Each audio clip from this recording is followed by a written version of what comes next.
Hello student, I am Ankita Sahu, your teacher. तो आप लोगों का अजंता की गुफाओं के बारे में मैंने बताया था और अजंता की गुफाएं आप लोग की ख़त्म हो चुकी थी। तो अब हम देखते हैं एलोरा की गुफाओं के बारे में कि किस प्रकार, जैसे आप लोगों ने अजंता पढ़ा है वैसे ही आपकी एलोरा की गुफाएं भी हैं। और दोनों गुफाओं में लगभग ये है कि वो दोनों महाराष्ट्र राज्य में स्थित हैं और औरंगाबाद के आसपास ही स्थित हैं। ये दोनों आपकी अजंता और एलोरा, तो ये दोनों गुफाएं जो है बहुत महत्वपूर्ण है। और यहाँ पे आपका तीनों धर्मों का संगम देखने को मिलता है, ब्राह्मण, जैन और बौद्ध धर्म का संगम देखने को मिलता है। जैसा कि आप लोगों ने पढ़ा था कि अजंता में जो है वो 3 कलाओं का संगम देखने को मिलता है। कौन कौन सी? चित्रकला, स्थापत्य कला और मूर्ति कला। तो ठीक उसी प्रकार यहाँ पे 3 धर्मों का संगम देखने को मिलता है। तो चलिए देखते हैं एलोरा की गुफाओं में क्या क्या चित्र बने हुए हैं और क्या क्या चीज़ें यहाँ की महत्वपूर्ण रही हैं। एलोरा की गुफा, यह स्थान महाराष्ट्र में औरंगाबाद से 30 किलोमीटर तथा अजंता से लगभग 97 किलोमीटर दूरी पर स्थित है या दूर है। तो ये आपको अभी मैंने बताया कि महाराष्ट्र में स्थित है और औरंगाबाद के आसपास ही दोनों गुफाएं हैं। तो औरंगाबाद से ये लगभग 30 किलोमीटर की दूरी पर है और अजंता गुफा से एलोरा गुफा की जो दूरी है वो 97 किलोमीटर है, या फिर कभी कभी ऑप्शन में 97 ना देकर वहाँ पर 67 किलोमीटर या फिर 100 किलोमीटर भी आ जाता है। तो आपका लगभग 100 किलोमीटर की दूरी पर इन दोनों गुफाओं की जो दूरी है बीच की वो 97 किलोमीटर मानी जाती है। यहाँ एक पूरी पहाड़ी काट कर अद्वितीय मंदिरों में परिणित कर दी गई है। ये मंदिर 1 मील तक फैले हुए हैं। यहाँ मंदिरों में 3 समूह बनाए गए हैं। तो चलिए देखते हैं कि किस प्रकार इन गुफाओं को बनाया गया है। तो यहाँ पे पूरी एक पहाड़ी थी और उस पहाड़ी को ऊपर से काटते हुए इन गुफाओं को नीचे की तरफ बनाया गया है। और ये जो है एक पूरी चट्टान को काट के, पूरे पत्थर को काट कर यहाँ पर एक मंदिर तैयार किया गया है। और लगभग ये जो मंदिर है वो 1 मील तक फैले हुए हैं। और इन मंदिरों में 3 समूह है, जैसा कि अभी आपको बताया मैंने कि 3 धर्मों का यहाँ पे संगम है। तो इन मंदिरों को 3 समूहों में, 3 ग्रुप में इसको डिवाइड किया गया है। तो जो पहला समूह है वो बौद्ध मंदिरों का है और इसकी जो टोटल गुफाएं हैं वो 34 है इनकी संख्या। तो इसमें जो पहला समूह है उसमें बौद्ध धर्म की मंदिर देखने को मिलते हैं, बौद्ध धर्म की गुफाएं देखने को मिलते हैं।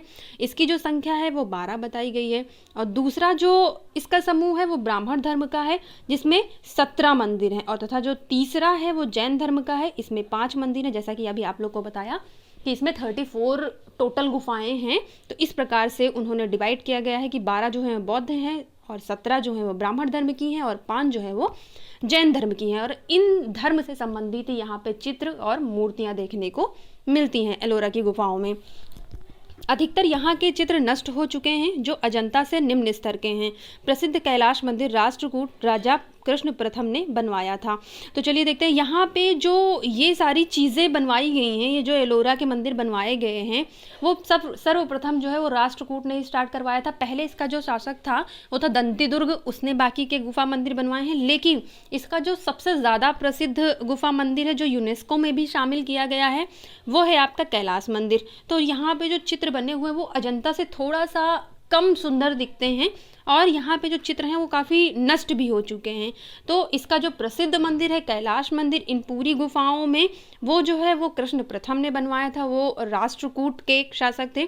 ये सभी मंदिर 4वीं शताब्दी से 12वीं शताब्दी तक निर्मित हुए हैं। तो 4वीं शताब्दी से लेकर स्टार्ट हुए थे और लगभग इनकी जो समय काल रहा है पूरा वो कब तक रहा है? 12वीं शताब्दी तक रहा है। आगे देखते हैं क्या है इसमें। तो इसका भित्ति चित्र देखते हैं। जैसे आप लोगों ने पढ़ा था कि अजंता में जो भित्ति चित्र तैयार किए गए हैं वो फ्रेस्को टेक्निक से तैयार किए गए हैं। किस प्रकार उनको गारे से और प्लास्टर से उनकी दीवारों को तैयार किया जाता था, फिर उन पे चित्रण किया जाता था।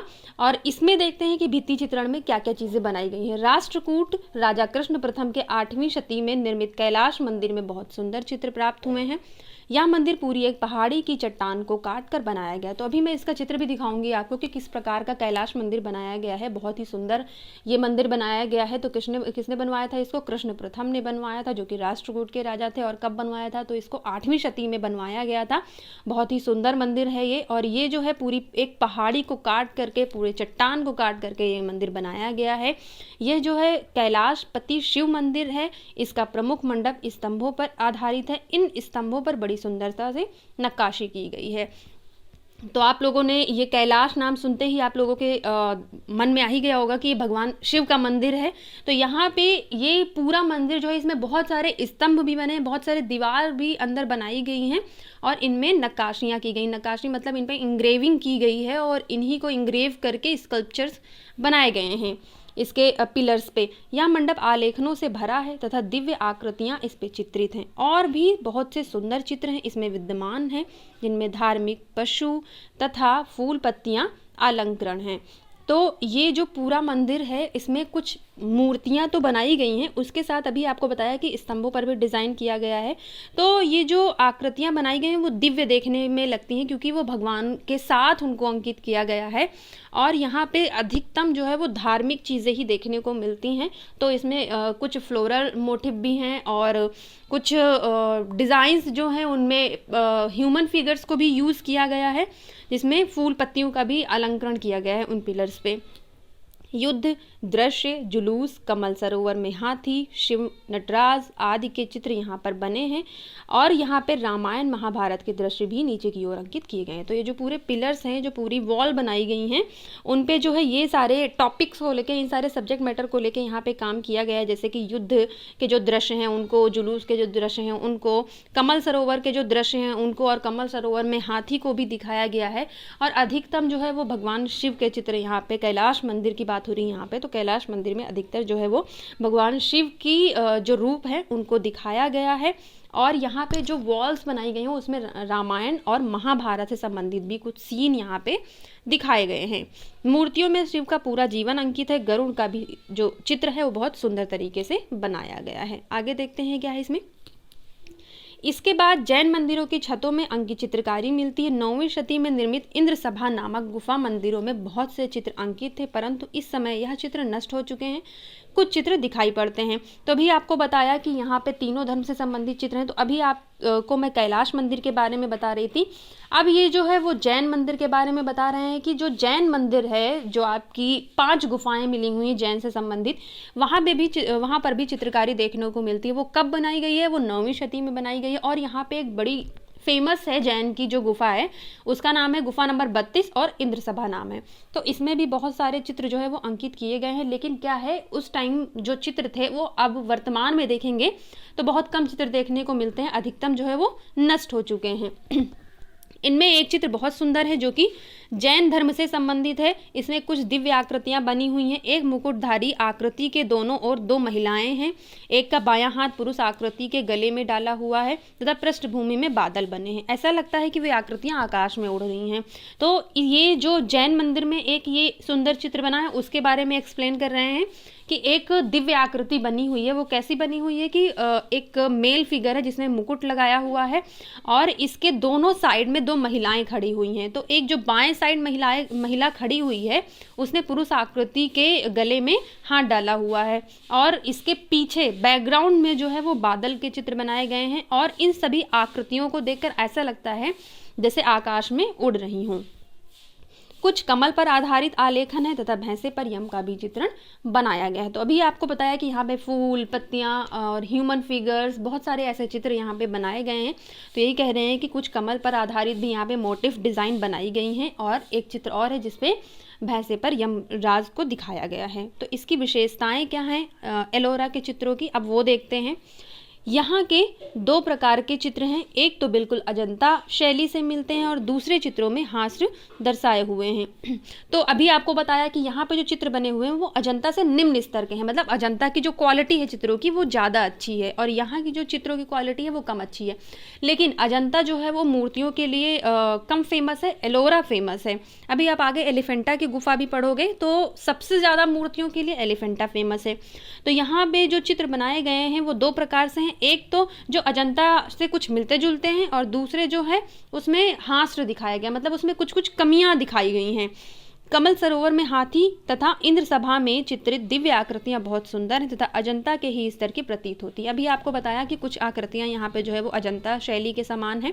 तो अभी आपको इंद्र सभा जो गुफा है उसके बारे में भी बता रही थी कि वो जो जैन की गुफा है वो बहुत सुंदर बनाई गई है। गुफा संख्या 32 है वो, और यहाँ पे जितनी भी आकृतियाँ हैं वो दिव्य आकृतियाँ बनाई गई हैं। आगे देखते हैं, आकृतियों का अलंकरण भी दो प्रकार का है, एक बहुत सुंदर है, वहीं दूसरी अभ्रंश शैली जैसा है। तो कुछ आकृतियाँ तो बहुत ही सुंदर बनाई गई हैं, कुछ आकृतियों में थोड़ी कमी दिखाई गई हैं। तो जिनमें कुछ कमी दिखाई गई है वो अभ्रंश शैली जैसी लगती है। अभ्रंश शैली क्या है? तो अभ्रंश शैली आपको आगे पढ़ने को मिलेगा जब आपकी सारी केव्स वगैरह खत्म हो जाएंगी। अभ्रंश शैली में जो है वो ह्यूमन फिगर्स को थोड़ा उसकी जो क्वालिटी है वो कम अच्छी दिखाई गई, प्रपोर्शन वाइज उसको कम अच्छा दिखाया गया है, और थोड़ा बनावटी और नाटकीय है, थोड़ा ड्रामेटिक उसमें सीन बनाया गया अभ्रंश शैली में। तो वही कह रहे हैं कि अभ्रंश शैली जैसा कुछ प्रतीत होता है। तो यहाँ पे बादल जो है वो रुई के ढेर से लगते हैं, यद्यपि उन्हें रेखाओं द्वारा बांध दिया गया है। तो अभ्रंश शैली जैसे आप पढ़ोगे तो उसमें जैसे ह्यूमन फिगर्स बनाए गए हैं, तो जैसे हाथ पैर हैं वो बिल्कुल लकड़ी जैसे लगते हैं देखने में, और जो सर है वो बड़ा बनाया गया। तो इसमें और जो बादल वगैरह जो सीन बनाए गए हैं वो ऐसा लगता है कि प्राकृतिक कुछ है ही नहीं, वो सारा खुद से डिज़ाइन किया हुआ। तो यहाँ पे भी जो बादल बनाए गए हैं वो कैसे लगते हैं? रुई के ढेर के समान लगते हैं, और सिर्फ उनको लाइंस के द्वारा ड्रॉ किया गया है। अभ्रंश शैली का प्रारंभ भी यहीं से होता है। तो अभ्रंश शैली की जो स्टार्टिंग देखी जाती है वो इन्हीं के फिगर्स में देखी जाती है, यहीं से प्रारंभ मानी जाती है।